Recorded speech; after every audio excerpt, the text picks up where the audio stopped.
puts the word out that I splatter on 40 channels and all of his little followers, or his, maybe should I say they're fake usernames. Maybe they're all him saying, oh yeah, Motormouth splatters all 40 channels. Well, I'm looking at an SDR receiver right now, and I'm sitting right underneath my SDR receiver. And I see it, and you know, it tapers off real sharp at the end of our channel right here, 27290 and 27280. And then it rolls off real steep, and it rolls off to about 27295 and 27275. And even at the shoulder, it is all the way down, we're looking at about 5, 10, 15, 20, 25, 30, 35, 40, 45, 50 dB at the shoulders. So, yeah, I think scratching a channel either direction is probably not too doggone bad. I'm certainly not concerned with that, the break. And if someone wants to bash me for not being concerned with a scratch on either side, I think they got a lot of bigger fish to look at. But, you know, again, like Station Alabama said, it's a bunch of jealousy. So, anyway, I appreciate that. Hey, Dirty MotormouthMaul cruising right there. Right now I got down. That's a big 10-4. Any day above ground is a good day to be, my friend. We do it again. Poker Radio. Well, hello, Bayou Boy. I heard you say you went to 27, couldn't hear nothing either. Hello, hey, Bayou Boy. You smoking up in here? What's going on? Where did you come from? You must have just turned that radio on.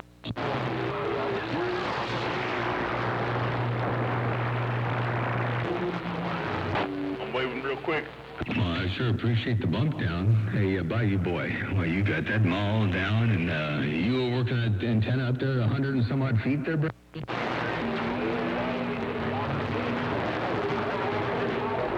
white boy?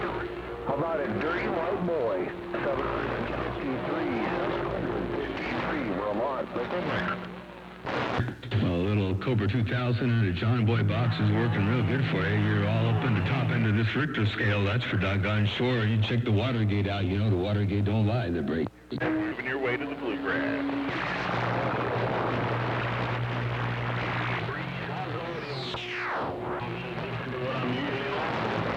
That audio. Yeah, it sounds a little different, but I'll let you hear it for yourself. Check this out here one time. Right on. Hey, man, how's the audio while we over there shooting the breeze? How's the audio on this thing, man? Sounds a little different to what I'm usually on. There you go. That was you right there. Hey, Bayou Boy, MotormouthMaul, your West Coast beast, dropping a hammer from time to time. Let's go. Break.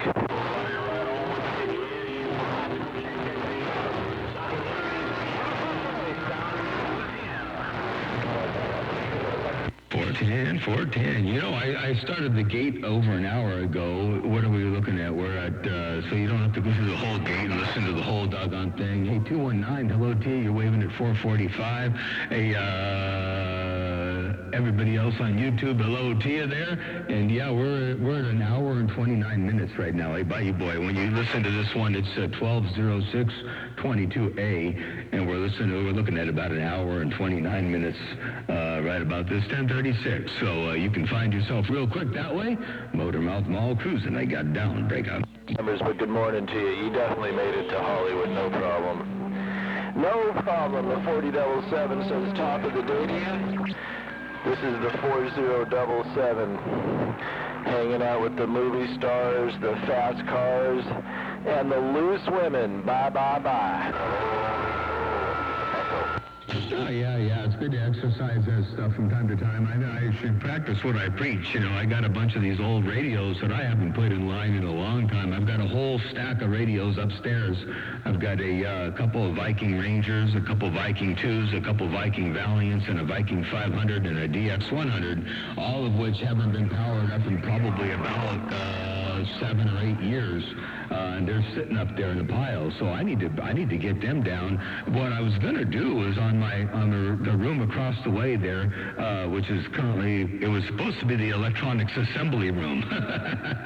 but it turned into a catch-all for a bunch of garbage, and then I thought, well, maybe it's not going to be that. I think I was going to turn it into an old school station, and then decide whether I want to work on the solid state stuff in here or go in the other room and do the old school stuff, and then have all the old school stuff set up in there so I can just turn it on and talk when I want.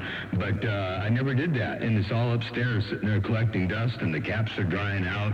Horrible thing to do to a radio, I suppose, but oh well. One of these days I'll fire it back up again. But in the meantime, I'm working this little President Richard, and it's working just fine there, Brady. How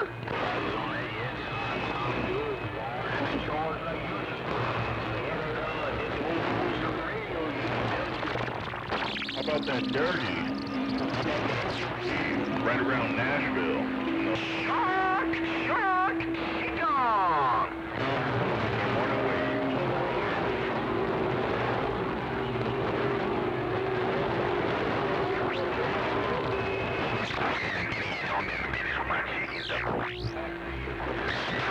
Gonna do the business with my chicken.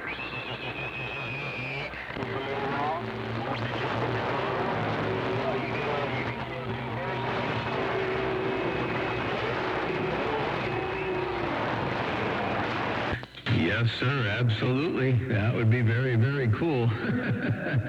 Maybe I have to do that one of these days. I've got a switch that I'm running backward. I got a coax switch, a big old EIA flange coax switch. I can run it the other way. Right now I'm using the auxiliary of that switch to feed a little antenna gizmo that I have that I use for some other stuff anyway. But if I flipped it around, then I could take the common of the thing and put it up to the antenna, and then have the unused radio just go into a 50 ohm load just in case I, forget to key it up, and then run the other. The auxiliary it switches whichever transmitter. It's made for a transmitter, for a FM broadcast for a backup transmitter. So whichever transmitter's not on the air goes into a 50 ohm load, and the other one gets piped. So I could run one coax into each room and just flip a switch. Am I in room A or room B? Studio A or Studio B, and then that would automatically switch my coax over. Then all I got to do is just remember which radio I've got the coax plugged into in the other room. So I could get carried away with that, I suppose. That might be an up-and-coming project, ain't no doubt about that. Hey, Bayou Boy, MotormouthMaul, cruising. I got down, break it. A chupacabra or anything like that.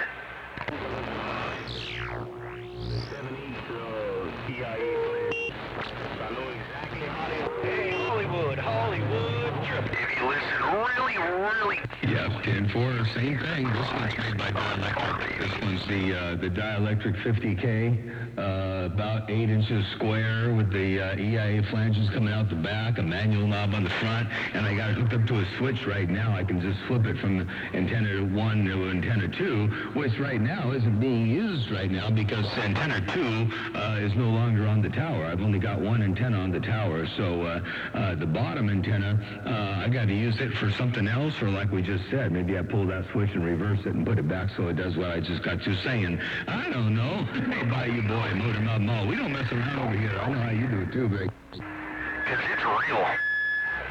When you hear the cries and screams of the tar baby. Switch. Yeah, I'll give you a ring. There you have it. Going on 212. It just goes in and one to the left and one to the right. You know what I'm saying? When it shifts, one of them's always dead. That's what you're talking about? Yes, sir, 4-port, and it's designed to put the unused transmitter into a dummy load. But what I've done is I take the unused antenna. I had 2 antennas and 1 transmitter, so I made it so that the unused antenna, let's say I was transmitting, pardon me, I was transmitting on the beam, then the unused antenna would be routed to the other port, and instead of routing it to a dummy load, because it doesn't need to go to a dummy load, it's an antenna, it's not a transmitter, I ran it to my little switch, my little MFJ 1025, and that way whichever antenna I'm not using can be one of my receive antennas for my diversity receive situation, which allows me to pull in, various different things that I otherwise wouldn't hear. So it lets me hear a lot more, but but that's right. It's a 4-port they're brake. It's kind of like a blue-purple tint, a bluish-purple color to their gums. That's how you know they're a tar baby. I tell you what, it gives you a lot of versatility and a lot of control, and it's another feature, you know, and it's something else that somebody else won't have. So might as well, you got it, use it, they're brake. No contact, no copy on that 775 in the mag. Poker radio going back quiet.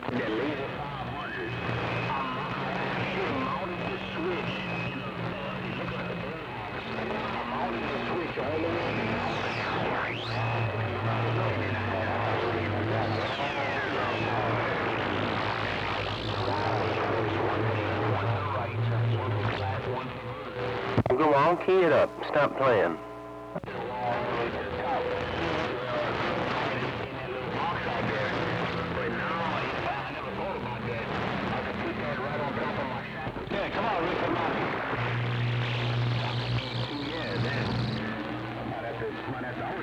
I was trying to sell that thing that little shit on me go for the last time I went.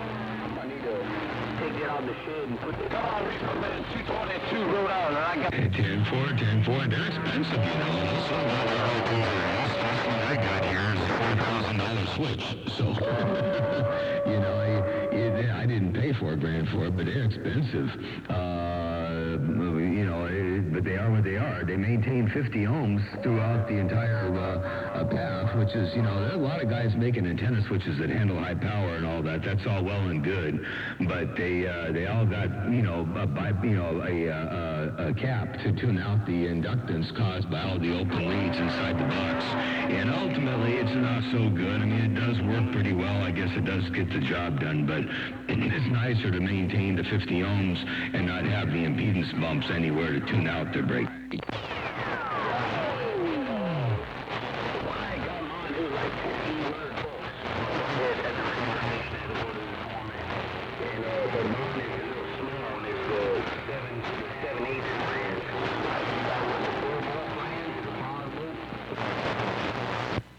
Mine's the 3-bolt 7/8" flange, 4-port 3-bolt 7/8" flange, and made by Dielectric. The model numbers are 50K, 50,000. They're Okay, right. Yeah, that's it. I got the 3 for this. I'm glad you know where he is. Or 5-bolt. You know what I'm talking about? 4-bolt, I believe it is. That's 1 5/8" EIA flange, and I don't have one of those. My big one, I've got a manual one. It's a 3 1/8" heliax.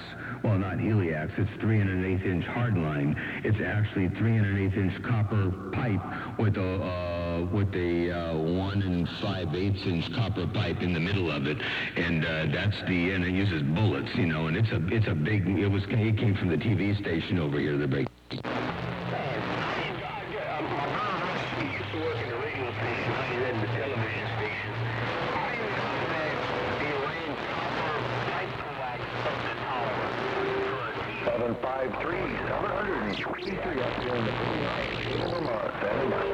And he do changing all the coax the other day, and he was showing me all that pretty good. Oh yeah, rigid, you know, it's true, real rigid line, you know. We use that even on the FMs, but we don't run that all the way up the tower. We run that in the building and out to the outside, you know, and then from the port on the building, we convert to heliax. But on the TV stations, that's rigid, you know, 3 1/8" in our case anyway, channel 12 KCOY. It's 3 1/8" all the way up the tower, and yeah, some people run 6-inch, you know, big stuff. It's rigid and beautiful stuff, I no doubt about that. And in the transmitter room, when you see it all run, you know, parallel tubes and all that stuff routed nicely, and it's all shiny and clean, that's pretty cool stuff. Anyway, yeah, I love that rigid stuff. That's a Roger there, 173. Yeah, you're sounding good out there this morning. Yeah, you're probably tired. You'll probably be getting some shut-eye here pretty soon. I know you work all night. What, you work in the grocery store, isn't it? 20 dB on you. 813, Tampa Bay, Maple Mint. I got 20 dB on you up north. 13, lift the ball. Cherry Valley. Roger, low power standby, and just waiting for everything else to be perfected, and eventually, you know, it'll start off temporarily as a backup, and then eventually it'll go away, go by the wayside entirely, you know. But that's how I get all my hand-me-down junk. All these transmitters I got over here, they were all replaced by solid-state stuff, you know, and modern solid-state, high efficiency, you know. And you know, we don't care as what we're doing. We don't care about efficiency, but these broadcasters that are on the air 24/7, they care about efficiency. Hey, Bayou Boy, MotormouthMaul, your West Coast beast waving. I'm gonna get back on the side, read the mail for a little bit. I think we've been tying this frequency up for too long. It's too damn easy. Bayou Boy, MotormouthMaul, step and break.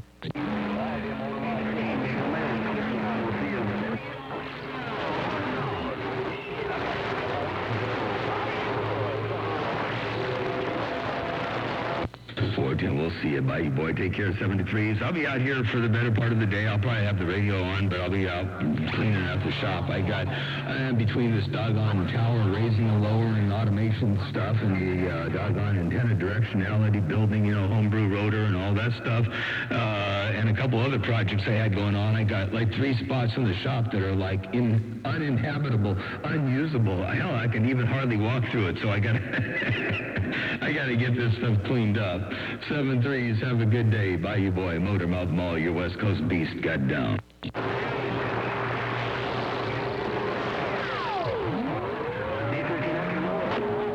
How about that? Yeah, 10-4. I might have to do that because I need space over here, man. I tell you, I got a 3,000 square foot building and I done filled it up with stuff to break. Now I'll see you, my friend. He's Magic Man, that's who it be. Magic Man. Isn't it funny how we can always find room for something else there, Brett? That's your West Coast friend on Poker Radio. Poker Radio, Southern Cal. I'm waving to Smoky Hill this fine morning.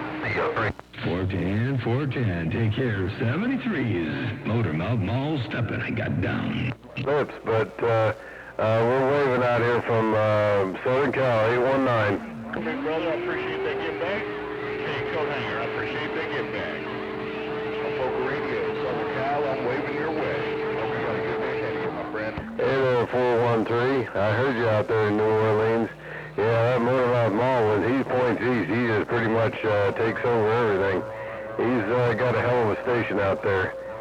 951 checkpoint, waving over. Somebody roll that 5. Hey, you got a 46 match. Big 10-4, I appreciate that get back. I appreciate that get back. Hey, code hanger, 64. Hey, 413, yeah, you're making a good trip out here to Southern California this morning. Good morning, and you take care out there. Southern Cal, I'll be back on the side. 5, I want to know if you heard that video. Gate was stalemate. He called me out, big brother, but his rough